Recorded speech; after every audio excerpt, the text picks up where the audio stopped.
సంక్రాంతి అనేది 3 రోజుల పాటు జరుపుకునే ముఖ్యమైన పండుగ. మొదటి రోజు భోగి, రెండవ రోజు మకర సంక్రాంతి, మూడవ రోజు కనుమ. ఒకప్పుడు భారతదేశం మొత్తం వ్యవసాయంపై ఆధారపడి ఉండేది. రైతులు తమ పొలాల్లో కష్టపడి పంటలు పండించేవారు. కొత్త పంటలు ఇంటికి వచ్చేటప్పుడు ఆనందంతో దేవతలకు కృతజ్ఞతలు తెలియచేసేవారు. మకర సంక్రాంతి పండుగకు ముందు రోజు భోగి జరుపుకుంటారు. ఈ రోజు పాత వస్తువులు, పనికిరాని సామాన్లు అన్నీ బయటకు తీసి భోగి మంటలు వేస్తారు. దీని అర్థం పాత కష్టాలు, చెడు అలవాట్లు, దుఃఖాలను వదిలేసి కొత్త జీవితానికి స్వాగతం పలకడం. పురాణ కథల ప్రకారం ఒకసారి ఇంద్రుడు తన అహంకారంతో ప్రజలను బాధించాడు. అప్పుడు శ్రీకృష్ణుడు ప్రజలను కాపాడేందుకు గోవర్ధన పర్వతాన్ని ఎత్తి వారిని రక్షించాడు. అప్పట్నుంచి ప్రజలు ఇంద్రుణ్ణి కాకుండా భూమిని, ప్రకృతిని, పశువులను పూజించడం ప్రారంభించారు. భోగి రోజు ఇంద్రుడికి అంకితం చేసిన పండుగగా భావిస్తారు. పిల్లలు భోగి మంటల చుట్టూ తిరుగుతూ ఆనందంగా ఆడుకుంటారు. మహిళలు రంగురంగుల ముగ్గులు వేస్తారు. మకర సంక్రాంతి అంటే మనం అనుకునే గాలిపటాలు, ముగ్గులు, హరిదాసు కథలు, బసవన్న మాత్రమే కాదు. రైతు జీవితం, ప్రకృతి పట్ల కృతజ్ఞత, సంస్కృతి మరియు సామాజిక ఐక్యతకు ప్రతీక. పూర్వకాలంలో ఆకాశంలో సూర్యభగవానుడు తన నిరంతర ప్రయాణంతో లోకాన్ని వెలుగులతో నింపుతూ ఉండేవాడు. ఆయన కాంతి వల్లే భూమిపై జీవం, పంటలు, నీరు, వర్షాలు అన్నీ సాధ్యమయ్యేవి. అందుకే సూర్యుడిని జగత్ ప్రాణదాత అని పిలుస్తారు. సూర్యుడికి శని అనే కుమారుడుండేవాడు. శని తల్లి ఛాయాదేవి కుమారుడు కావడంతో సూర్యుడు అతనిపై అంత ప్రేమ చూపలేదని కథలు చెబుతాయి. దీనివల్ల తండ్రి కొడుకుల మధ్య కొంత దూరం, విభేదాలు ఏర్పడ్డాయి. శని తండ్రి దగ్గర నుంచి దూరమై మకర రాశిని తన నివాసంగా చేసుకుని అక్కడ నివసించేవాడు. కాలక్రమంలో ప్రతి సంవత్సరం ఒక విశేషమైన రోజు వచ్చేది. అదే సూర్యుడు ధనుస్సు రాశి నుంచి మకర రాశిలోకి ప్రవేశించే రోజు. ఈ ప్రవేశాన్నే సంక్రాంతి అంటారు. ఈ రోజుతో సూర్యుడు ఉత్తర దిశగా ప్రయాణం ప్రారంభిస్తాడు. దీనినే ఉత్తరాయణం అంటారు. ఆ రోజు సూర్యభగవానుడు తన కుమారుడు శని నివసించే మకర రాశికి వెళ్లాలని నిర్ణయించుకున్నాడు. గతంలో ఉన్న విభేదాలను పక్కన పెట్టి తండ్రిగా కుమారుణ్ణి దర్శించేందుకు వెళ్లాడు. శని తండ్రిని చూసి ఆశ్చర్యపోయాడు. తండ్రి అయిన సూర్యుడు స్వయంగా తన వద్దకు రావడం అతనికెంతో ఆనందాన్నిచ్చింది. రోజు సూర్యుడు శనిని ఆశీర్వదించాడు. తండ్రి కొడుకులు కలుసుకున్న ఈ సంఘటన లోకానికి ఒక గొప్ప సందేశాన్నిచ్చింది. మహాభారత కాలంలో భీష్మ పితామహుడు యుద్ధంలో శరశయ్యపై పడిపోయాడు.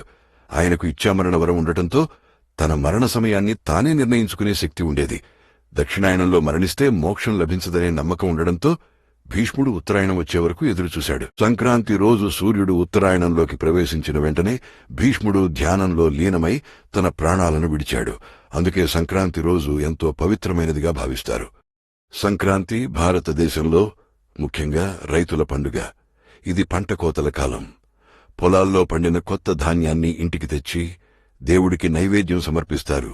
రైతులు సూర్యుడు, వర్షం, భూమి, పశువులకు కృతజ్ఞతలు తెలుపుతారు. ముగ్గులు వేస్తారు, గొబ్బెమ్మలు పెడతారు, గాలిపటాలు ఎగరేస్తారు, కోడి పందాలు, పిండి వంటలు, పొంగలి, అరిసెలు చేస్తారు. కృతజ్ఞతతో జీవించాలి. పాత బాధలను విడిచిపెట్టి కొత్త ఆరంభం చేయాలి. కుటుంబం, సంప్రదాయాలు విలువైనవి. ప్రకృతిని గౌరవించాలి. అందుకే సంక్రాంతి కేవలం పండుగ కాదు, జీవితాన్ని వెలిగించే సందేశం. ఆకుపచ్చని పొలాలు, ఉదయపు మబ్బులు, ఇంకా పూర్తిగా తొలగని ఒక చిన్న గ్రామం అది. సూర్యుడు మెల్లగా పైకి ఎగసిపోతుండగా ఆ గ్రామమంతా కనుమ పండుగ సందడితో ఉలిక్కిపడుతోంది. ప్రతి ఇంటి ముందు రంగురంగుల ముగ్గులు మెరిసిపోతున్నాయి. ఆవులు, ఎద్దులు స్నానం చేయించి పసుపు కుంకుమలతో అలంకరించి మెడలో గంటలు కట్టారు. ఆ రోజు ఉదయమే రామయ్య భార్య లక్ష్మి, పిల్లలు సీతూ, చిన్న గణేష్ కలిసి ఎద్దులను శుభ్రంగా కడిగి పూల దండలు వేశారు. పిల్లలు వాటి చుట్టూ తిరుగుతూ నవ్వుతూ ఆడుకున్నారు. సీతూ తన చిన్న చేతులతో ఎద్దుల నుదుట కుంకుమ బొట్టు పెట్టింది. ఆ దృశ్యం రామయ్య మనసును కదిలించింది. గ్రామమంతా ఒకచోట చేరి ఎద్దుల పండుగ జరిపారు. కొందరు పాటలు పాడారు, మరికొందరు ఆటలు ఆడారు. రైతులు తమ పశువులకు నమస్కరించి మీ వల్లే మా పొలాలు పండుతున్నాయి అంటూ కృతజ్ఞతతో తలవంచారు. ఆ సమయంలో రామయ్య తన పిల్లలకు చెప్పాడు, మన జీవితం ఈ పశువుల మీదే ఆధారపడి ఉంది. కనుమ అంటే కేవలం పండుగ కాదు, కృతజ్ఞత చెప్పుకునే రోజు. సాయంత్రం ఇంట్లో అందరూ కలిసి భోజనం చేశారు. పొంగలి, బెల్లం, పాయసం వాసనలతో ఇల్లు నిండిపోయింది. ఆవరణలో ఎద్దులు ప్రశాంతంగా మేత తింటుండగా ఆకాశంలో సూర్యుడు అస్తమిస్తున్నాడు. రామయ్య కుటుంబం ముఖాల్లో ఆనందం మెరిసింది. రామయ్య ఒక చిన్న రైతు. అతని జీవితమంతా తన 2 ఎద్దుల మీదే ఆధారపడి ఉంది. గోపాల, నంద అని ప్రేమగా పిలిచే ఆ ఎద్దులు లేకపోతే తన పొలం సాగు చేయడం అసాధ్యం అని రామయ్యకు తెలుసు. కనుమ రోజు వచ్చిందంటే రామయ్య కుటుంబానికి అది నిజంగా పండుగే. ఆ రోజు రాత్రి సీతు నిద్రపోయే ముందు తండ్రిని అడిగింది, నాన్నా, కనుమ ప్రతి సంవత్సరం వస్తుందా? రామయ్య నవ్వుతూ చెప్పాడు, వస్తుందమ్మా. మనం ప్రకృతిని, పశువులను గౌరవిస్తే, పంటలు పండితే కనుమ మన జీవితాల్లో ఎప్పటికీ ఉంటుంది. ఈ వీడియో మీకు నచ్చితే లైక్ చేయండి, షేర్ చేయండి. ఇలాంటి మరిన్ని వీడియోల కోసం సబ్స్క్రైబ్ చేయండి.